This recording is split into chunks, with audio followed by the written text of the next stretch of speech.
All right, let's bring in retired Brigadier General Kevin Ryan, former defense attaché to Russia. He's also a senior fellow for the Belfer Center at Harvard Kennedy School. Good morning. Thanks so much for being with us bright and early today. Let's talk first. We heard a little bit about it in that interview we just showed, but the bulk of Russia invasion's force is now about 15 miles outside of Kyiv. At this point, do you believe Russia is still aiming to encircle the capital and cut it off, or is a full advance in the city still in the cards, do you think? Well, I think both are still in the cards. They are obviously moving to encircle Kyiv. The question is whether they try to go into the city and fight block to block, neighborhood to neighborhood. They may not need to do that. If they encircle the city and they hold it under siege for a week or more, they may be able to use that as leverage in any kind of a ceasefire or diplomatic discussion. General, you have a perspective that I don't think I've heard very much before. You say that you think Putin may be ending this campaign sooner rather than later. What has given you that indication? Well, I'm watching the way the Russian military is fighting, the land that they're focused on, the objectives that they want.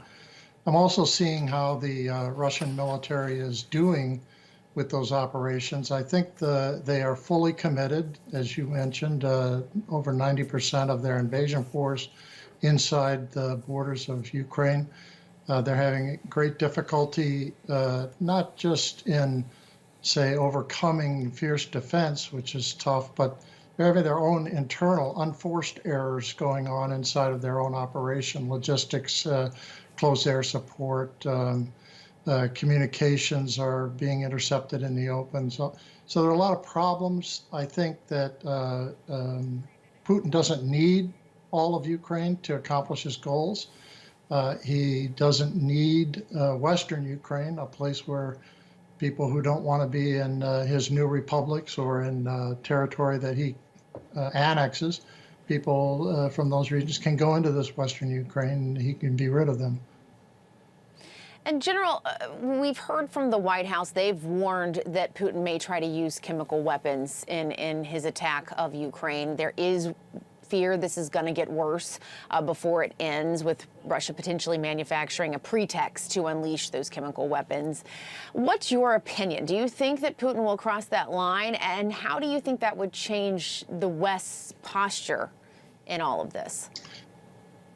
Well, I don't think Putin will cross the line of chemical weapons because of all the reasons that your previous two guests outlined. The fact that it would make him clearly a war criminal, would put him in the same sentence as Assad is in. Having said that, we have to respect the fact that Russia still has a chemical capability. They've shown that by using Novichok around the world. They have chemical troops that train frequently, so they have the ability to do this and protect their own troops.